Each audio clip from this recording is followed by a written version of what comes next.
Mas obrigado, pode se assentar.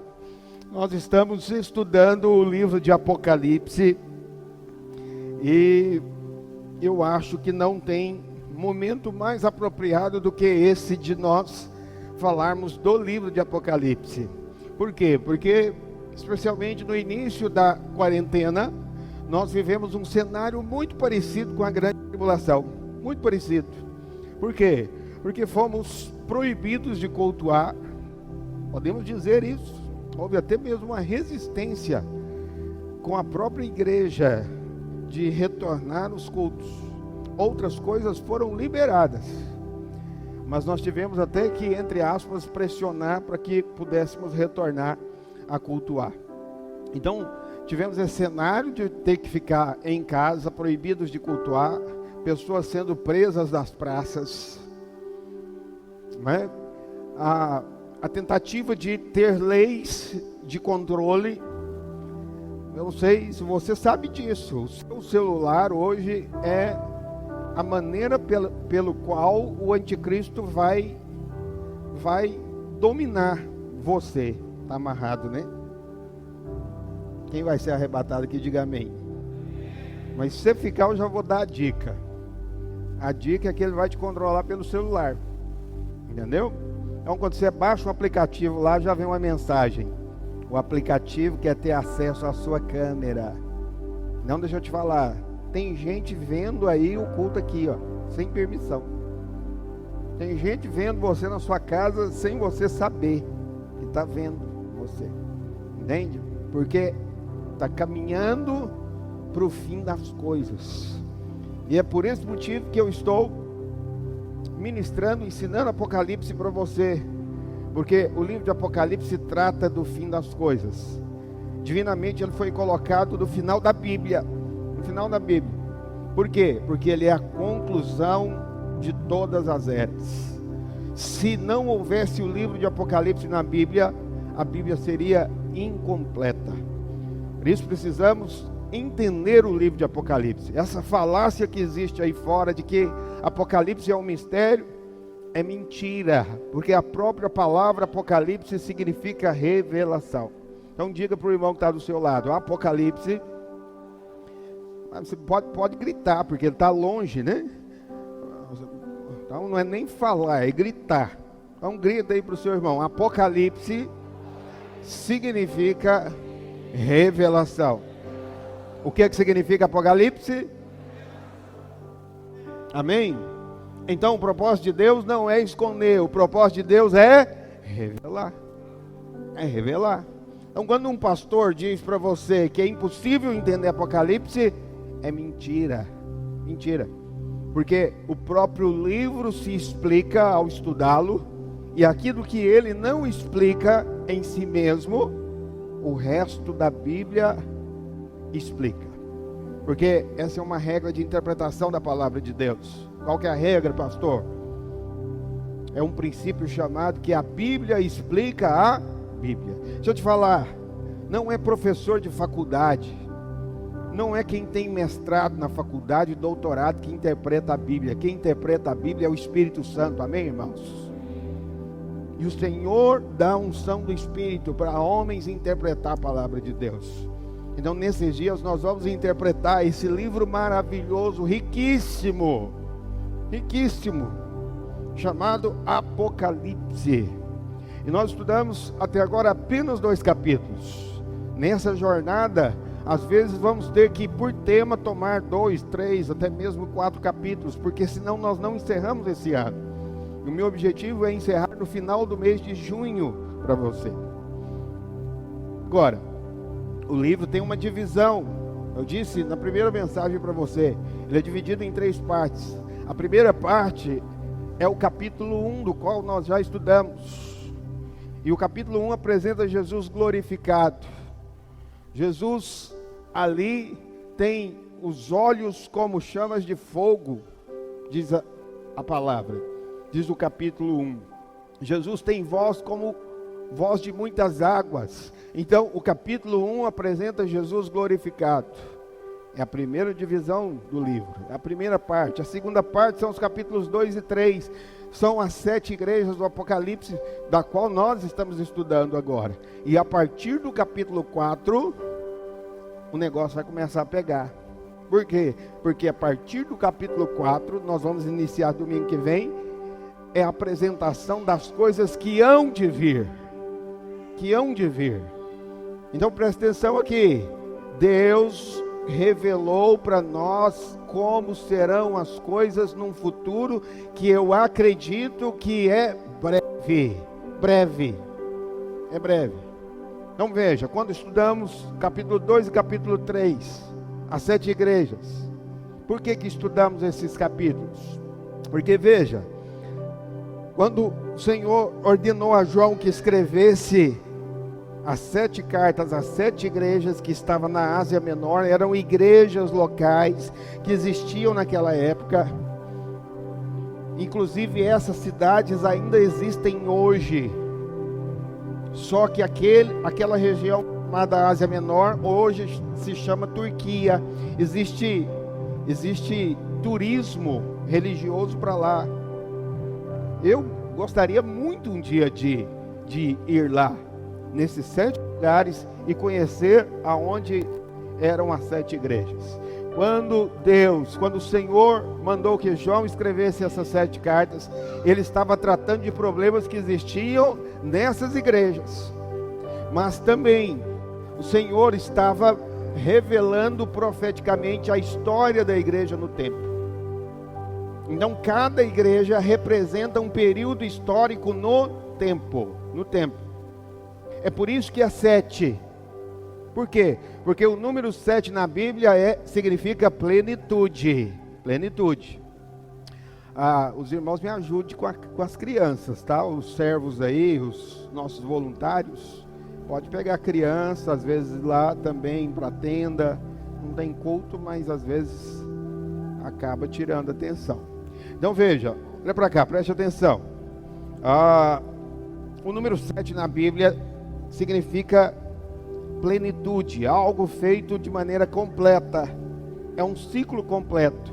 Quantos dias tem a semana? Quantos, irmãos? 7.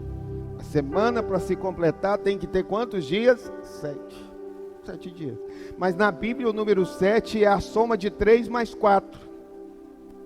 Por quê? Porque o número 3, esse número aponta para Deus. Deus é Pai, Filho e Espírito Santo. E o número 4 é a representação do que há nesse mundo. Porque tudo que há nesse mundo é no número 4. Por isso que são 4 pontos cardeais, são 4 estações, são 4 elementos. Então, 7 significa a ação de Deus neste mundo, mas como é 7, é a ação completa. Deus vai encerrar tudo em 7. Por isso são 7 igrejas no tempo. Então vamos fazer uma viagem agora no tempo?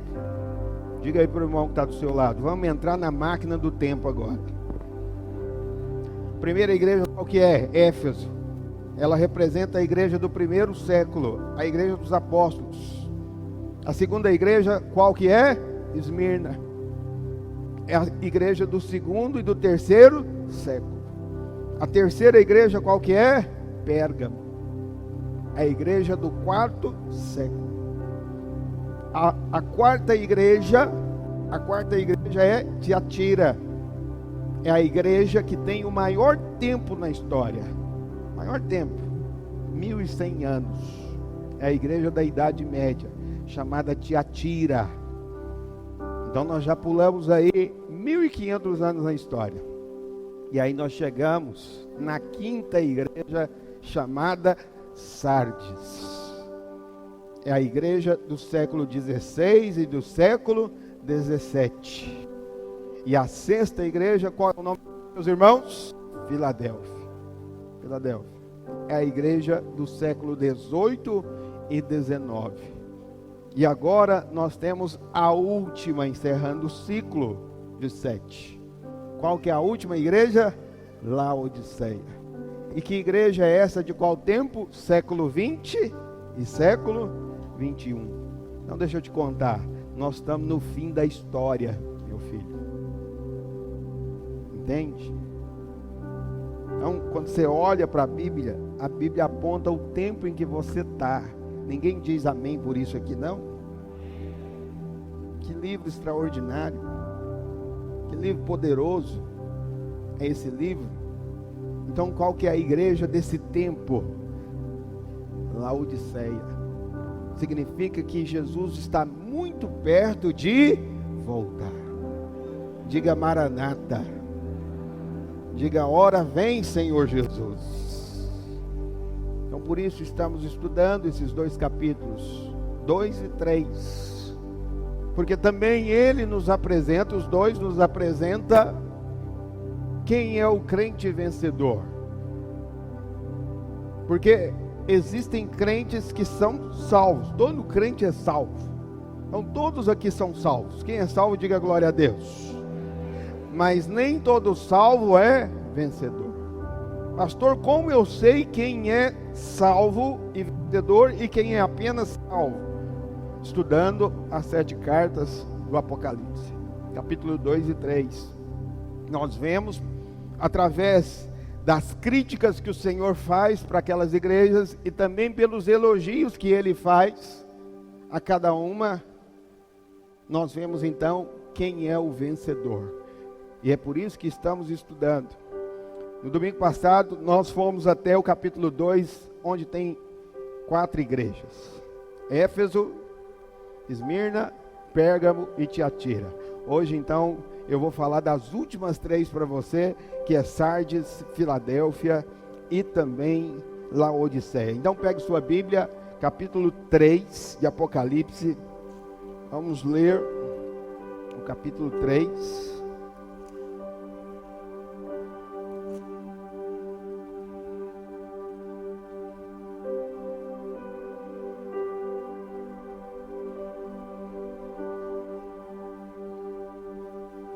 Quinta igreja das 7 igrejas do Apocalipse, capítulo 3, verso de número 1. Quem achou, diga amém. Diz aí: ao anjo da igreja, qual que é a igreja, meus irmãos? Sardes. Detalhe aqui, olha para mim, o anjo aqui não é um ser espiritual, o anjo aqui é o pastor da igreja. A priori a carta foi escrita para o pastor da igreja. Todo pastor da igreja é um anjo. Amém? Eu sou anjo, só falta voar. Então deixa eu te falar, em certa medida também, todo líder de céu é um anjo. Vira para o irmão que está do lado e fala para ele: o seu líder é um anjo. Então, João diz: ao anjo da igreja em Sardes escreve: estas coisas diz aquele que tem os 7 Espíritos de Deus e as 7 estrelas. Conheço as tuas obras, que tens nome de que vives e estás morto.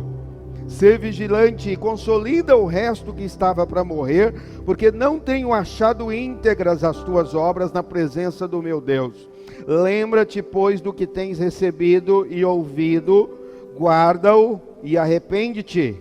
Porquanto, se não vigiares, virei como ladrão, e não conhecerás de modo algum em que hora virei contra ti. Tens, contudo, em Sardes umas poucas pessoas que não contaminaram as suas vestiduras e andarão de branco junto comigo, pois são dignas.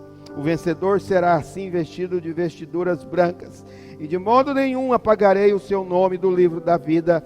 Pelo contrário, confessarei o seu nome diante do meu Pai e diante dos seus anjos. Quem tem ouvidos, ouça o que o Espírito diz às igrejas. Essa é a igreja de Sardes, e a palavra Sardes significa remanescente. Remanescente porque Sardes é a igreja que saiu da igreja da Idade Média, que é a igreja de Tiatira. Então Sardes é a igreja da Reforma Protestante, é a igreja do ano 1530, mais ou menos quando começou a reforma. Eu sei que a reforma é representada mais por Martinho Lutero, mas muitos homens de Deus foram levantados naquela época para fazer uma grande revolução espiritual. E que revolução foi essa, pastor? A revolução da pregação, da justificação pela fé. Por quê? Porque aquela igreja da Idade Média vendia as coisas espirituais. Eram as chamadas indulgências. Então, para se ter salvação, você tinha que o quê? Pagar. Pastor, mas hoje não tem isso no nosso meio? Tem, até no meio das igrejas evangélicas. Por quê? Porque muitos pastores dizem que para você receber a bênção de Deus, você tem que pagar. Então deixa eu te falar, o que nós pregamos hoje, Igreja Videira, a mensagem da graça, é o que Martinho Lutero pregava lá nos anos 1500. Nós pregamos a justificação pela fé. Amém? Você é justo, não pelo que você faz, você é justo pela sua fé. Então quem é justo aqui, diga glória a Deus. Você não tem que pagar para receber nada de Deus, nada. Quem prega isso está voltando lá na Idade Média e fazendo o que Tiatira fazia. Nós não podemos tolerar esse tipo de coisa. Muitos homens de Deus morreram por causa dessa mensagem, porque a própria igreja da Idade Média, ela praticou o que era chamado de Inquisição. Aqueles que pregavam a justificação pela fé eram queimados, eram decapitados, porque pregavam a verdade da mensagem da graça de Deus. E hoje você tem a oportunidade de estar aqui ouvindo essa mensagem. Amém, meus irmãos? Então a igreja de Sardes é a igreja da Idade Média. E é interessante, o Senhor, Ele faz algumas críticas e também elogios para essa igreja. A primeira crítica está no capítulo 3, verso 1, que diz assim: conheço as tuas obras. Ou seja, aquela igreja tinha obra. Ela tinha obra. Mas o Senhor diz que tens nome de que vives, mas estás o quê? Morto. Qual é o problema da igreja de Sardes? A igreja de Sardes era uma igreja que revolucionou a doutrina, a teologia. Tem muita teologia, prega a coisa correta, tem nome de que vive, mas está o quê? Morto. Então Deus tem um problema com quem prega a coisa correta, mas tem o coração frio. Então essa igreja aqui, ela permanece até hoje. A igreja de Sardes existe, porque são as igrejas protestantes históricas. Eles têm uma teologia maravilhosa, é chamada de teologia reformada.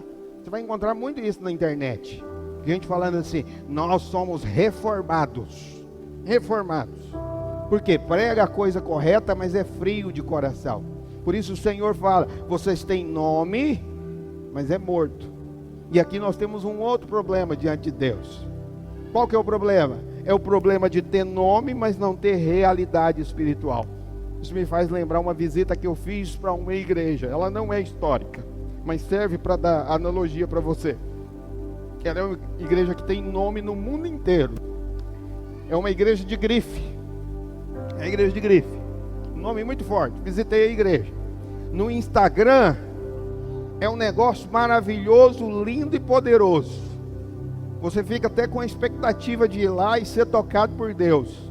Mas quando eu entrei lá naquele prédio, que eu participei daquele culto, eu percebi que o nome não batia com a realidade.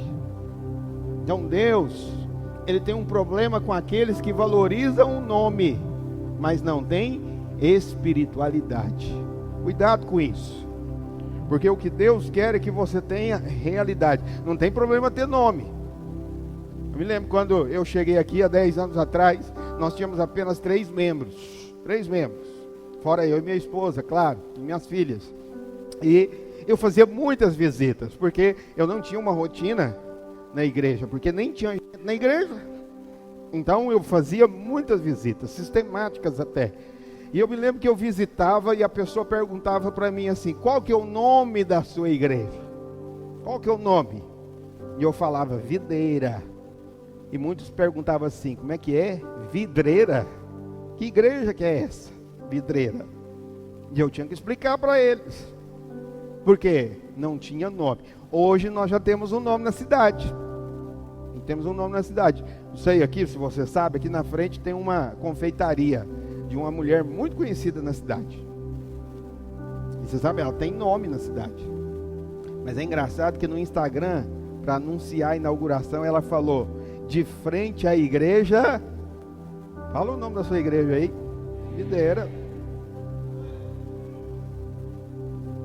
Então sua igreja já tem nome. Amém? Por isso. Mas o que está errado? Não é errado ter o nome. Errado é as pessoas ouvir falar da videira, falar assim: nossa, aquela igreja tem uma unção, aquela igreja é poderosa, olha o nome. E aí ela entra por aquela porta ali do prédio, mas não sente nada. Nada. Então é Sardes. Porque tem nome, mas não tem o quê? Realidade espiritual. O que importa é ter realidade, não é ter o nome propriamente. Então em Sardes, o Senhor faz uma crítica para essa igreja que não tinha vida. As igrejas históricas protestantes têm muito nome, muito nome. Eles fazem questão até de colocar a data da fundação da igreja. Quem já viu aqui data de fundação da igreja na porta do prédio? Tem ou não tem? Tem. Tem lá. E tem um nome forte. Quando eu era adolescente, ocorreu um grande avivamento naquele tempo. Isso lá nos anos 80. Muito tempo, hein? Lá nos anos 80. Aconteceu um movimento chamado de avivamento de igrejas históricas. E muitos grupos saíram, grupos avivados, gente que era batizada do Espírito Santo, mas aquelas igrejas históricas não aceitavam você orar em línguas. Você está aqui, você tem liberdade de orar em línguas. Amém, irmãos? Você tem liberdade de pular, de dançar.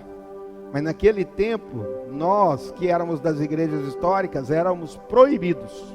Proibidos. Eu me lembro quando eu era adolescente, tinha um forte mover de dançar no culto. Nós dançávamos e os pastores mandavam a gente parar. Falavam: isso é carne, isso é pecado. Mas o mover foi tão forte que grupos saíram dessas igrejas históricas e passaram a se chamar outras igrejas. Mas o impressionante é que muitos desses grupos saíram e não deixaram o nome daquela igreja. Só colocaram mais um nome na frente. Mais um nome na frente. Então era igreja tal, avivada dos últimos dias. Porque tinha um nome da igreja histórica. Por que eles fizeram isso? Porque o nome daquelas igrejas dava credibilidade, mas não tinha realidade espiritual. Quem está me entendendo, diga amém. O que Deus quer é realidade. Eu me preocupo com isso. Me preocupo de não ter um louvor cheio da glória de Deus. Me preocupo de não ter um ambiente cheio da vida de Deus. Me preocupo se eu estou no culto e eu não sinto a presença de Deus. Porque não basta cultuar, não basta pregar da maneira certa, nós temos que ter a glória de Deus. Amém? Nós temos que ter a manifestação da presença de Deus. Você é noiva. Quem é a noiva do Senhor aqui? Diga aleluia. Então vou perguntar para você que é homem. Quem é homem, diga amém com muita firmeza. Então, para os homens que são solteiros, você quer casar, eu acredito, glória a Deus por isso. Então você quer uma noiva. Mas basta ter uma noiva que fala certo? Basta ter uma noiva que tem uma conduta certa? Não. Você quer uma noiva que fala certo, que tem uma conduta certa, mas que tenha um coração apaixonado por você. Verdade ou não é? Você acha que com Deus é diferente?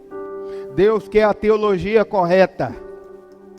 Deus quer a sua conduta, o seu caráter correto. Mas para Deus não basta a teologia correta, o caráter correto. Deus quer um coração incendiado, apaixonado. Por isso a igreja da Reforma Protestante é maravilhosa na teologia e no caráter, mas é morta no coração. E o Senhor repreende ela. O Senhor fala: você só tem nome, filho, só nome, não tem realidade nenhuma. E Ele ainda diz também: há alguns no meio de vocês que têm roupas, e roupas brancas. Pega a sua Bíblia em Gálatas, capítulo 3, verso 27.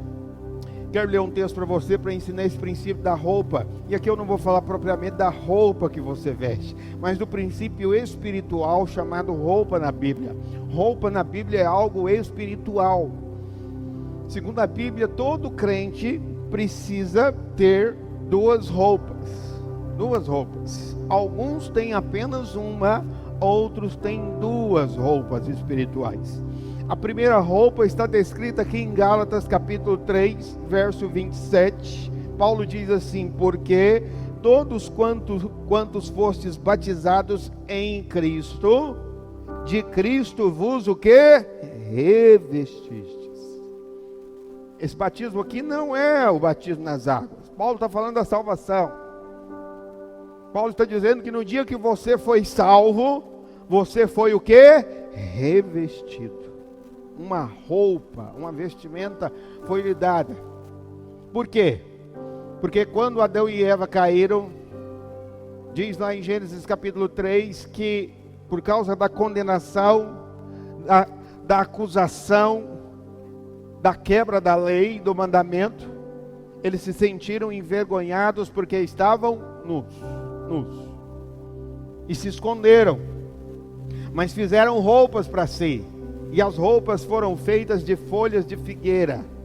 Deus veio até eles e trocou a roupa deles. Deus não aceitou a roupa que eles fizeram.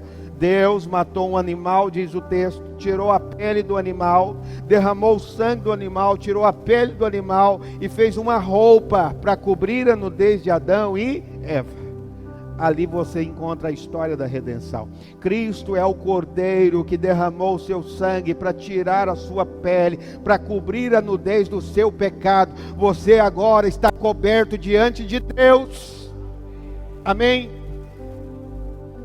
Fala para o irmão que está do seu lado: não precisa ter vergonha, irmão. Por isso o autor de Hebreus diz que a maneira que você deve entrar diante de Deus, do trono da graça, não é envergonhado, mas é com ousadia, é dizendo: eu sou justo, eu sou santo, eu sou abençoado. Amém? Não é fazendo a oração da minhoquinha. O que é a oração da minhoquinha? Oh Jesus, tem dó de mim, sou um coitadinho, pobrezinho, sou um pecador. Você acha que isso glorifica a Deus? Não. Você anula a morte de Cristo quando você ora dessa maneira, porque você foi coberto, você já não está nu. Você não precisa ter vergonha diante de Deus. É a primeira roupa. Mas a roupa de Sardes, mencionada aqui em Sardes, no verso 5 diz: o vencedor será assim, vestido de vestiduras brancas. Não é a roupa da salvação. Porque a primeira roupa você recebeu como presente, de graça. Adão não teve que fazer nada. Deus matou o animal, matou o inocente para cobrir a nudez do culpado. Deu de graça para ele. Mas a roupa de Sardes é uma roupa que você não recebe de presente, porque é você mesmo quem faz. É você mesmo. Agora, o que é essa roupa? Pega a sua Bíblia em Apocalipse capítulo 19, verso 8. A Bíblia explica a Bíblia. Apocalipse 19, verso 8 diz: pois lhe foi dado vestir-se de linho finíssimo, resplandecente e puro, porque o linho finíssimo são o que, meus irmãos? Atos de justiça dos santos. Então deixa eu te falar, primeira roupa, salvação. Quem é salvo, diga glória a Deus. Você é salvo, porque você tem a primeira roupa, mas a segunda roupa é do vencedor. Mas o que é a segunda roupa? São os atos de justiça. Então essa conversa de falar, eu estou na graça, e não importa o que eu faça, eu não vou perder nada. De fato, você não perde a bênção de Deus. A bênção não. Você não perde sua salvação. Você não tem que fazer nada para receber uma bênção de Deus. Mas para ser um vencedor e reinar com Cristo, você tem que fazer sim. Você tem que ter atos de justiça. Sua conduta conta diante de Deus. Seus atos contam diante de Deus, porque a sua segunda roupa é a roupa do vencedor. Cada vez que você pega lá uma cesta básica e dá para alguém que necessita, que precisa, é um ato de justiça. Quem está me entendendo, diga amém. Cada vez que você dizima, que você oferta, cada vez que você faz o bem para alguém, cada vez que alguém aqui lidera uma célula, quer fazer o bem para alguém, é um ato de justiça. E ele está fazendo um pouquinho da roupa dele. E essa roupa está sendo tecida, para naquele dia que o Senhor voltar, ele tenha não apenas uma roupa, mas ele tenha duas roupas em nome de Jesus, amém? Então sua conduta conta diante de Deus, porque é a segunda roupa. E o Senhor diz para Sardes, tem alguns poucos aí que tem essa roupa. Por que nosso encargo é edificar uma igreja de quê, meus irmãos? De quê? Vencedores. Vencedores têm duas roupas. Por que eu instigo você? Lidera uma célula. Nem todo mundo tem que liderar a célula. Ter atos de justiça não é só liderar a célula, mas se envolva na obra de Deus. Vai lá servir no encontro, entende? Vai lá fazer alguma coisa, vai realizar, vai servir aí no culto, alguém, os irmãos, porque todos esses atos são atos de justiça. E ato significa continuidade. Eu continuo fazendo sem parar. Esse é o vencedor. E o Senhor diz a recompensa no verso 5 para esse vencedor. Diz: confessarei o seu nome diante de meu Pai e diante dos seus anjos. Confessar é falar, é chamar pelo nome. E quando alguém fala o nosso nome, isso significa intimidade. Uma coisa é conhecer a Deus. Quem é salvo, apenas salvo, conhece a Deus. Mas quem é vencedor é conhecido por Deus. Você é conhecido por Deus? Eu me lembro quando eu era adolescente, às vezes meu pastor, que era uma igreja mais ou menos de 300 membros, relativamente naquela época era uma mega igreja. Mas no meio de 300 irmãos, às vezes ele falava meu nome. E meu ego inflava. Porque eu pensava assim, ele me conhece, ele sabe o meu nome. Isso é um privilégio. Naquele dia que o Senhor voltar, a Bíblia diz que o Senhor vai confessar o nome de quem é vencedor. Isso é um grande privilégio, é uma grande honra. Mas é a honra para quem? Para quem é apenas salvo? Não, para quem é vencedor. Sexta igreja, capítulo 3, verso 7, olhe para a sua Bíblia, vamos ler o texto, palavra de Deus, verso 7 do capítulo 3, diz: ao anjo da igreja, qual igreja, irmãos? Filadélfia, escreve: estas coisas diz o santo, o verdadeiro, aquele que tem a chave de Davi, que abre e ninguém fechará, e que fecha e ninguém abrirá. Conheço as tuas obras, eis que tenho posto diante de uma porta aberta, diante de ti uma porta aberta, a qual ninguém pode fechar. Que tens pouca força, entretanto guardaste a minha palavra e não negaste o meu nome. Eis farei que alguns dos que são da sinagoga de Satanás, desses que a si mesmos se declaram judeus e não são, mas mentem, eis que os farei vir-se e prostrar-se aos teus pés, e conhecer que eu te amei. Porque guardaste a palavra da minha perseverança, também eu te guardarei da hora da provação, que há de vir sobre o mundo inteiro, para experimentar os que habitam sobre a terra. Venho sem demora. Olha para cá. Jesus, há 2000 anos atrás, falou que vinha sem demora. Então deixa eu te falar, está muito perto. Se há 2000 anos não demorava, imagina hoje. E diz aí: conserva o que tens, para que ninguém tome a tua força. Ao vencedor faloei coluna no santuário do meu Deus, e daí jamais sairá. Gravarei também sobre ele o nome do meu Deus, o nome da cidade do meu Deus, a nova Jerusalém, que desce do céu, vinda da parte do meu Deus, e o meu novo nome. Quem tem ouvidos, ouça o que o Espírito diz às igrejas. Essa é a igreja de Filadélfia. Agora nós já estamos no século 18 e 19. E a palavra Filadélfia significa amor fraternal. Essa igreja não tem nenhuma crítica para ela, nenhuma, só tem elogio, só elogio. Então qual é a igreja que nós devemos ser? Qual que é a igreja, meus irmãos? É a igreja de Filadélfia. E essa igreja, uma das marcas dela é o amor fraternal. Você ama o irmão que está do seu lado? Se você ama, diga para ele: eu te amo, irmão. Por que nós estamos aqui? Porque nós amamos uns aos outros, amém, irmãos? Quem estava sentindo falta dos irmãos, diga glória a Deus. Se você não sente falta do irmão, é porque você não é Filadélfia. Você não é Filadélfia. Então eu tenho um termômetro para saber se uma célula é Filadélfia ou não é. Qual que é o termômetro? Quando a reunião acaba, se todo mundo pega a Bíblia e vai embora, não é Filadélfia. Mas, todavia, se acabou a reunião, os irmãos não querem ir embora, é porque tem amor fraternal.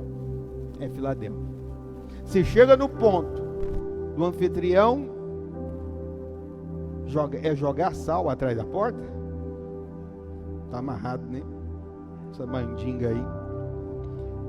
Mas se o anfitrião fica incomodado porque os membros não vão embora, essa célula é de Deus, aleluia, amém? E eu já fiz isso muitas vezes na minha casa. Eu falei: irmãos, vai embora, pelo amor de Deus. Fica, mas não, eu tenho que dormir, eu tenho que trabalhar. Mas é uma célula de Deus, porque os irmãos amam uns aos outros. Quem ama a sua célula, diga aleluia. Então é Filadélfia, é amor fraternal. E no tempo essa igreja foi uma igreja de muitos avivamentos.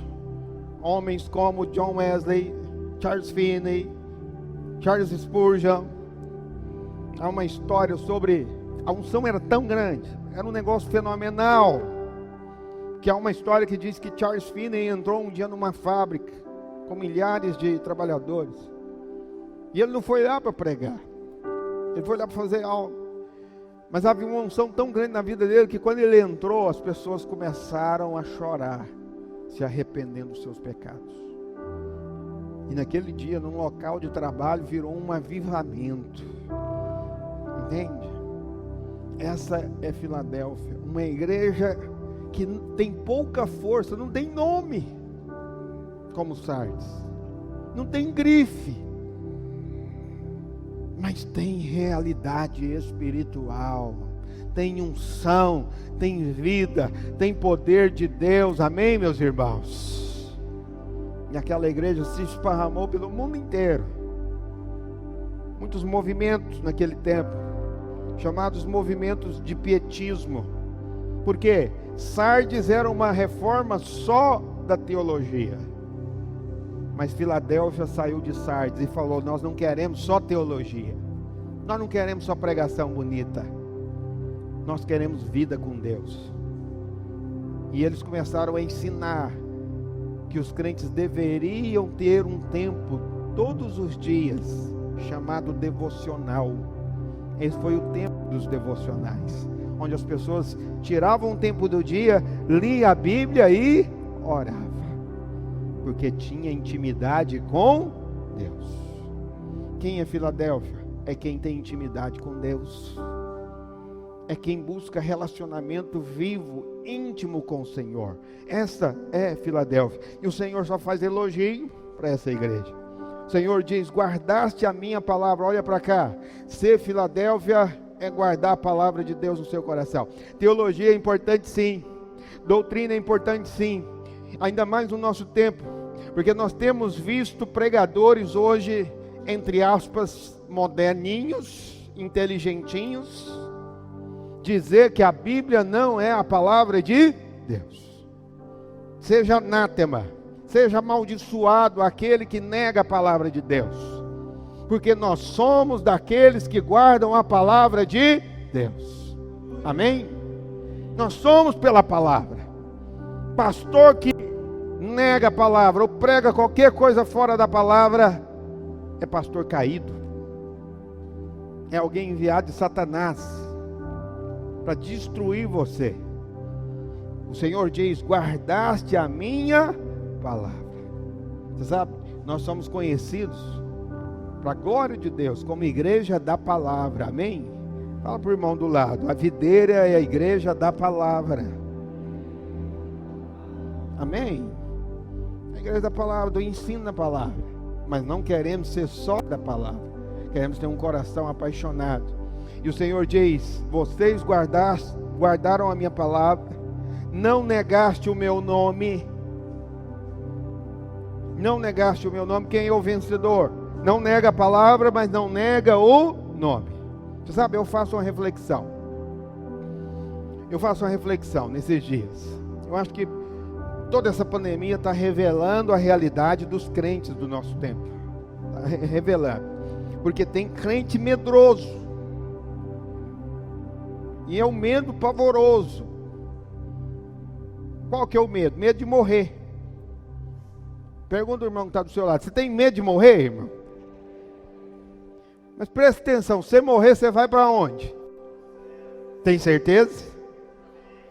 Porque quem não tem certeza que vai para o céu tem medo de morrer. Tem ou não tem? Tem. Está vendo?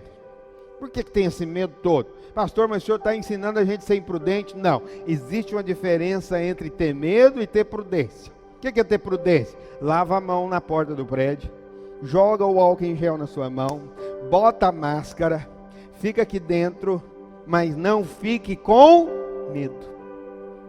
Não fique com medo. Quem não vem para o culto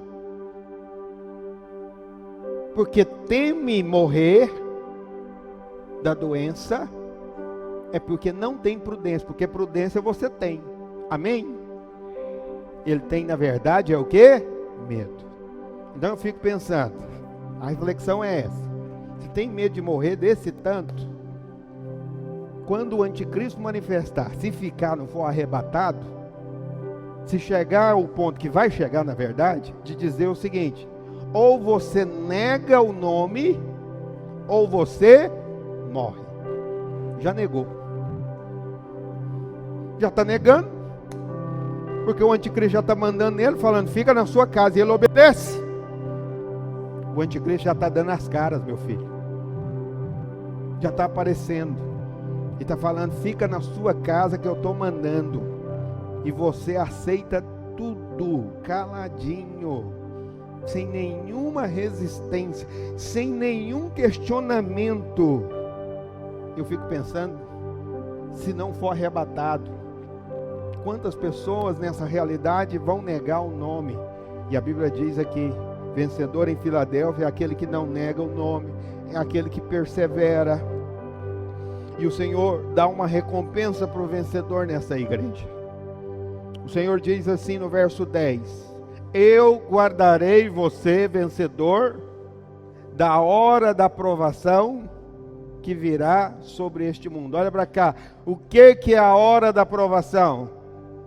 É a grande tribulação. Qual que é a promessa para o vencedor? É que ele não vai ficar para a tribulação. Ele vai ser arrebatado. Então eu vou perguntar aqui, quem é vencedor, diga amém. Eu fico pensando aí, está um cenário, você sabe, teve uns dias que eu fiquei até em dúvida, sempre falando para você, a primeira semana da quarentena, estava um ambiente tão tenso, ninguém na rua, e eu fiquei pensando, será que eu fiquei? Teve um arrebatamento e eu fiquei? Sério? Eu fiquei, meu Senhor, mas...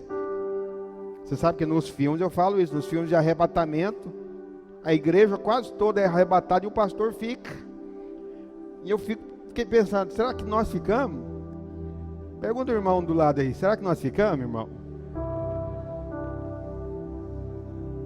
Porque quem ficar é só salvo, não é o quê? Vencedor. Porque a promessa é essa. Vou te guardar da hora da provação que virá sobre este mundo.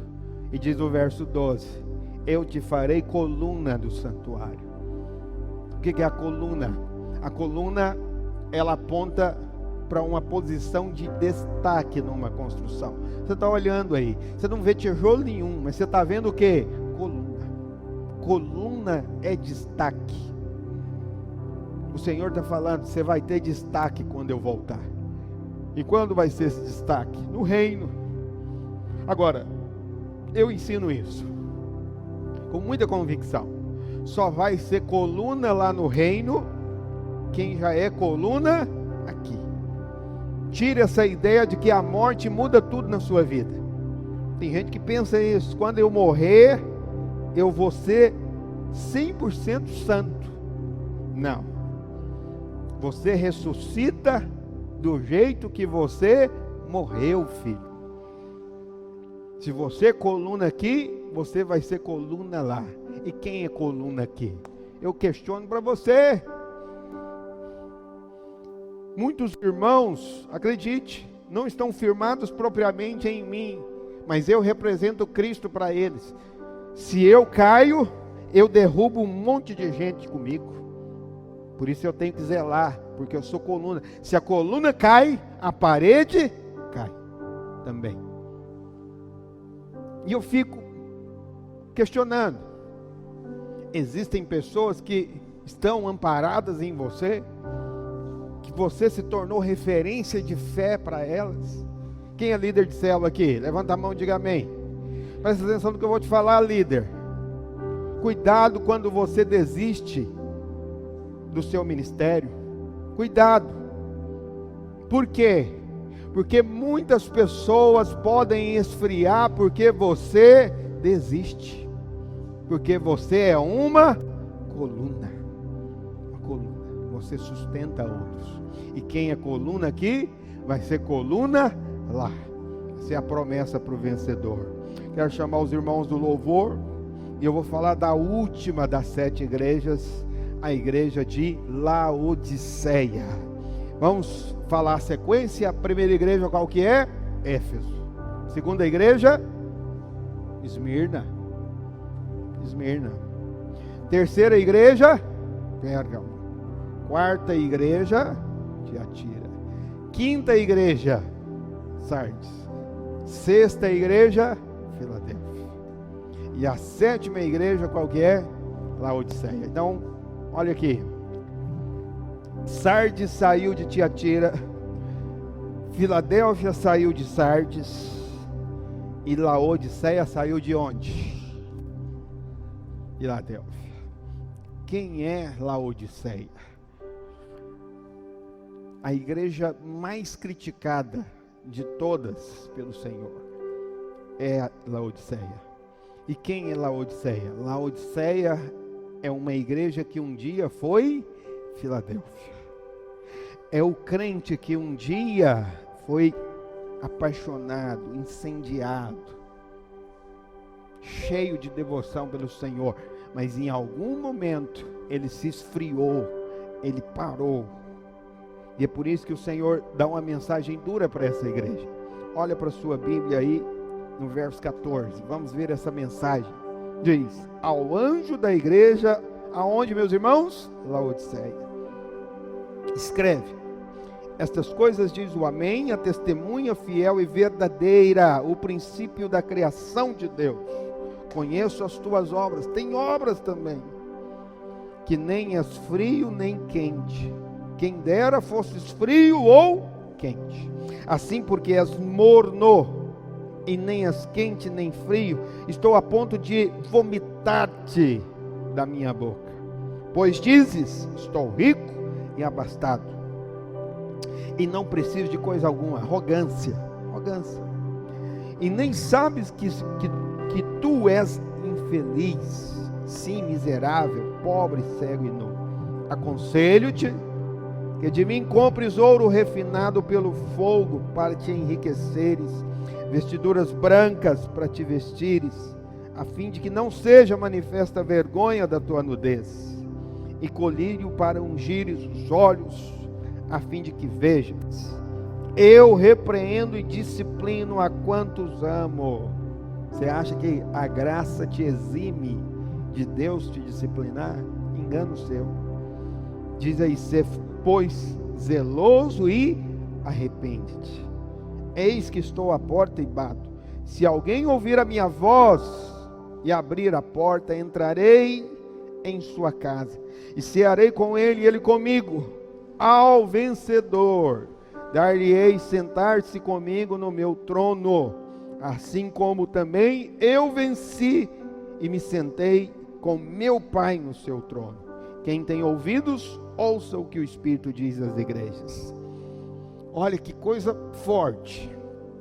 A última das igrejas na história é Laodiceia. Qual que é o tempo que nós estamos vivendo? É o tempo da igreja de Laodiceia. E deixa eu te falar, cada significado do nome apresenta o caráter da igreja. Sabe o que significa Laodiceia? Laodiceia significa opinião do povo. Opinião. É a igreja onde quem manda não é Deus, quem manda é o povo. É a igreja onde o pastor está preocupado com a opinião do povo e não com a opinião de Deus. Deixa eu te falar uma coisinha. Essa história que diz que a voz do povo é a voz de Deus é conversa fiada. A voz do povo não é a voz de Deus, nada. Nada. Foi o povo que mandou crucificar Jesus, filho. Então não existe essa história. Isso é democracia. Estou falando de democracia errado. Mas eu só quero te ensinar que na igreja não tem democracia. Ninguém diz amém por isso, né? Não tem. Aqui é teocracia. Aqui quem manda é Deus. Quem não manda não é o povo, não é pastor. Eu não estou aqui para fazer minha vontade.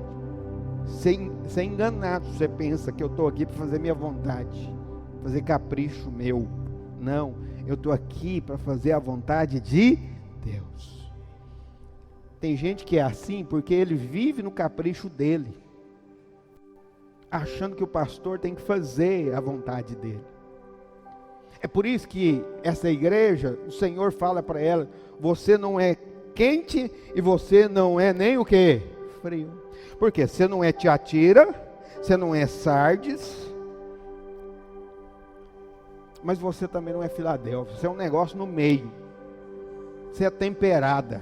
O que é a água morna? O Senhor fala: você é igual água morna. Não sei se você já fez isso.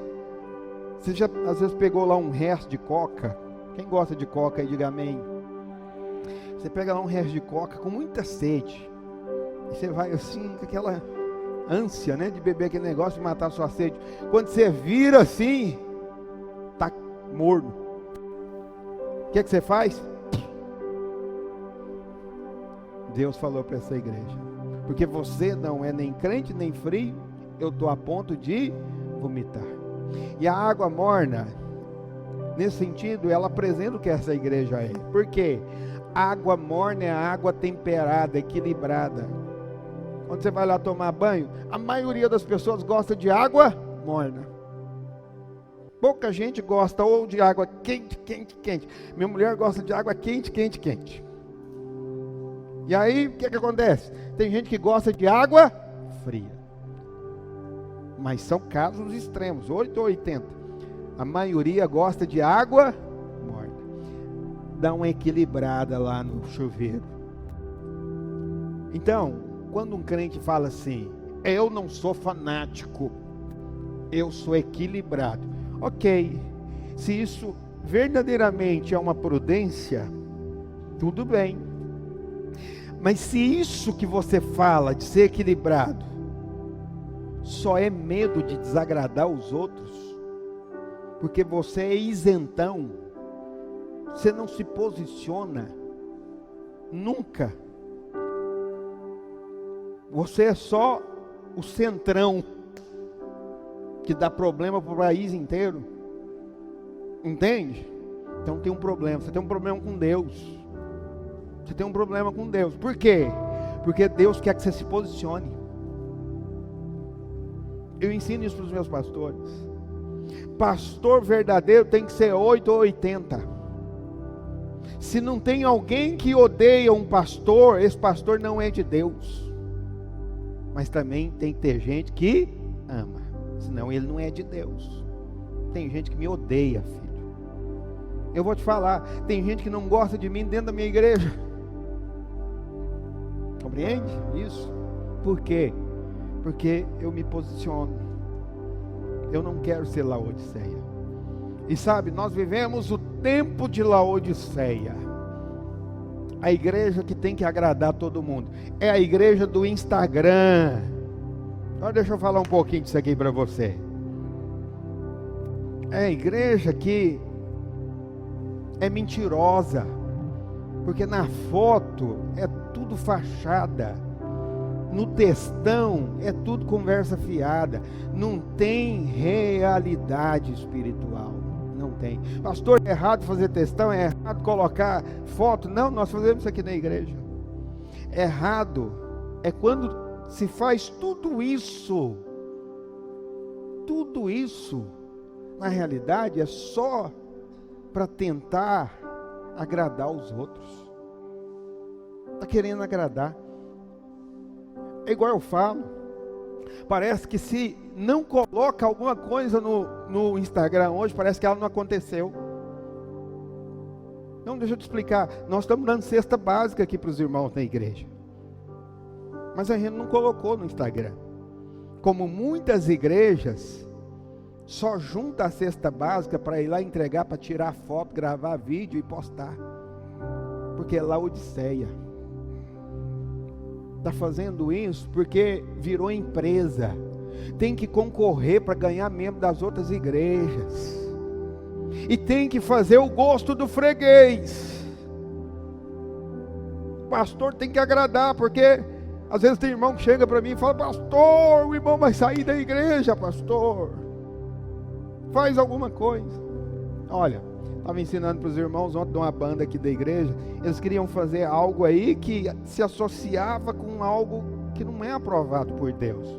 E tudo com o propósito de ganhar mais seguidores. Um deles falou isso. Não, porque nós vamos ganhar seguidores se a gente fizer. Eu falei, não tem nada de errado em tentar ganhar seguidor. Errado é quando você quebra valores, princípios espirituais para ganhar seguidores. Isso é Laodiceia. Isso não é Filadélfia. Se para ganhar membro eu tenho que ocultar a verdade da palavra, eu tenho que deixar de disciplinar quem tem que ser disciplinado. Se eu tenho que fazer isso, eu sou Laodiceia. Eu sou politicamente correto. Deus abomina o politicamente correto. Não seja Laodiceia. E o Senhor diz para essa igreja, já estou encerrando. O Senhor diz para essa igreja: você acha que tem alguma coisa? Nunca na história da igreja, por isso que essa é a última igreja, nunca na história da igreja uma igreja teve tantos recursos como nós agora. Temos teclado para fazer um sonzinho, para ficar um ambientinho melhor para você ouvir a palavra. Tem um ar-condicionado, tem microfone, Tem uma cadeira que, embora não seja tão boa assim, mas daqui a pouco tem crente laodicense falando, pastor, tem que ter uma cadeira melhor, porque senão os irmãos saem da igreja. Nunca na história da igreja teve tantos recursos, e essa igreja se acha, mas o Senhor fala para ela, você é pobre, você não tem nada, porque você pode ter tudo, mas você não tem nada, você não tem presença de Deus, você não tem o ouro da glória de Deus. Essa é a igreja que tem tudo, mas não tem nada. É a igreja que agrada a todo mundo, mas desagrada a Deus. Eu não quero ser essa igreja. Eu não quero. E o que me espanta é que Laodiceia um dia foi Filadélfia. Eu fui criado, irmãos, eu vou falar isso aqui para você. Eu fui criado, primeiro numa igreja histórica. Ela sofreu um avivamento. Nós deixamos de ser Sardes, viramos Filadélfia. E você sabe, a unção de Deus era tão grande naquele tempo, que não precisava nem às vezes pregar, era só reunir com os irmãos, e a presença de Deus vinha, a gente chorava, a gente adorava, era um negócio forte demais. Mas, quando eu olho para essa igreja que eu fui lá atrás, que era Sardes e virou Filadélfia, hoje ela é Laodiceia. Está lá em decadência. Que o Senhor nos livre disso, amém, irmãos? Que o Senhor nos livre de ser arrogantes, de achar que nós temos tudo. Nós não temos tudo, nós temos que aprender. Nós temos que aprender. Não seja arrogante, você tem que aprender.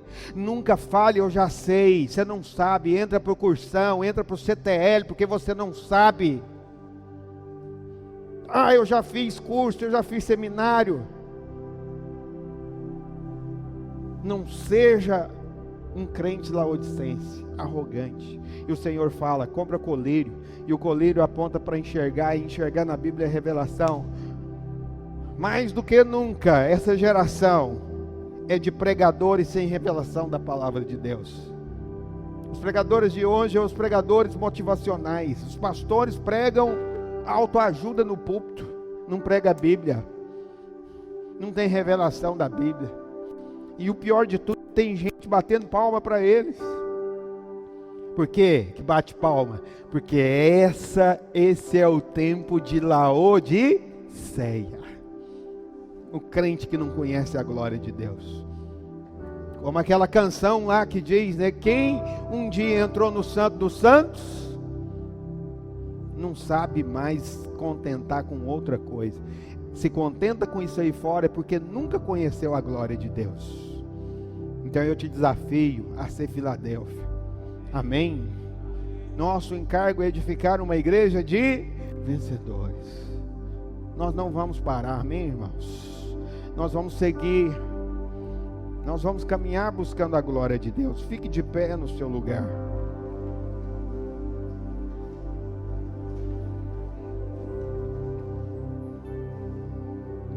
A recompensa do vencedor para essa igreja também é a maior de todas as recompensas. A maior. Ela sofreu a maior de todas as críticas. Mas o Senhor diz para essa igreja a respeito da maior de todas as recompensas. O Senhor diz: quem é vencedor nesse tempo de Laodiceia, vai sentar do meu lado no trono e vai governar comigo. Você não vai ser, deixa eu te falar, ser vencedor hoje significa que você vai ser do primeiro escalão do governo de Deus nessa terra, amém? Você é da equipe de ministros de Deus naquele tempo. E o Senhor diz, olha, no verso 20, ele diz: eis que estou à porta e bato.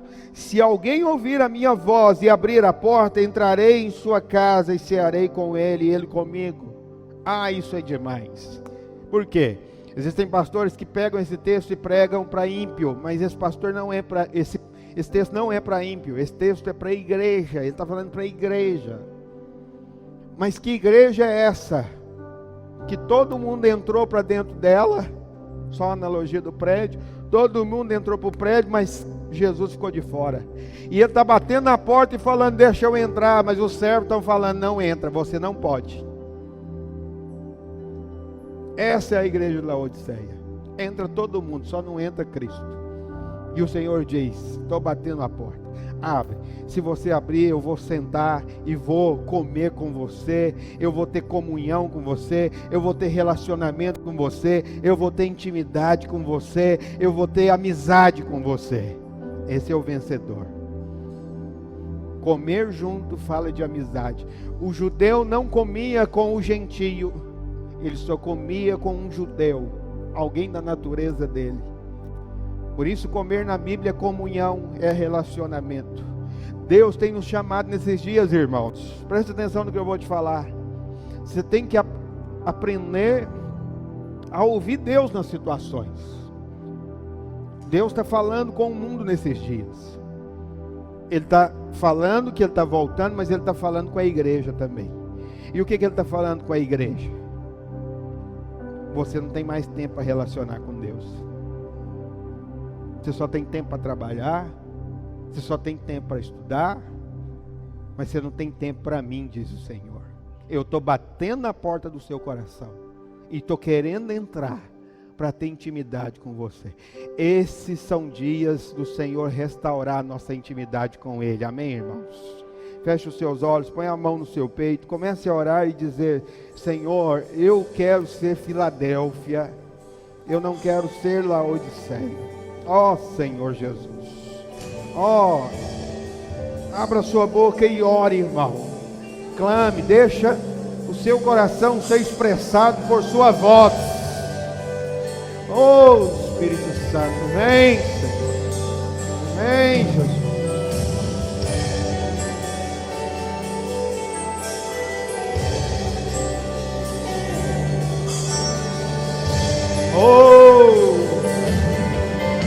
Incendeia o nosso coração, nós queremos ser vencedores, queremos ter obras de amor, queremos perseverar, ó Senhor Jesus, queremos amar o Senhor sem saber, coração incendiado, apaixonado, oh,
orar dizendo para você algo. Das 7 cartas, das 7 igrejas, 3 não existem mais: Éfeso, Esmirna e Pérgamo. Mas as 4 últimas, elas existiram com um forte ênfase na história, mas elas ainda permaneceram no nosso tempo. E as 4 últimas são Tiatira, Sardes, Filadélfia e Laodiceia. Então, diante disso, deixa eu te falar, uma dessas 4 nós somos. Qualquer igreja que você vê é uma dessas 4. Tiatira, você sabe muito bem quem é, não preciso falar o nome aqui. Sardes são as igrejas protestantes históricas. Nós não somos Tiatira, nós não somos Sardes. Isso é bem entendido por você. Mas uma coisa nós precisamos definir, até mesmo pessoalmente: você é Filadélfia ou você é Laodiceia? Entende? Por isso que nossa visão é essa. Nosso encargo é edificar uma igreja de vencedores. Nós queremos ser uma igreja de Filadélfia, amém? E a prova de que elas existem é porque a menção da volta do Senhor não está nas 3 primeiras, apenas nas 4 últimas. Então nós estamos próximos da volta do nosso Senhor, amém? Diga Maranata, diga mais forte, Maranata. Diga, ora vem, Senhor Jesus. Quantos desejam a volta do noivo? Dê uma salva de palmas para ele agora. Diga amém, diga glória a Deus, diga aleluia. Nosso culto está encerrado. Não abrace ninguém, não pegue na mão de ninguém.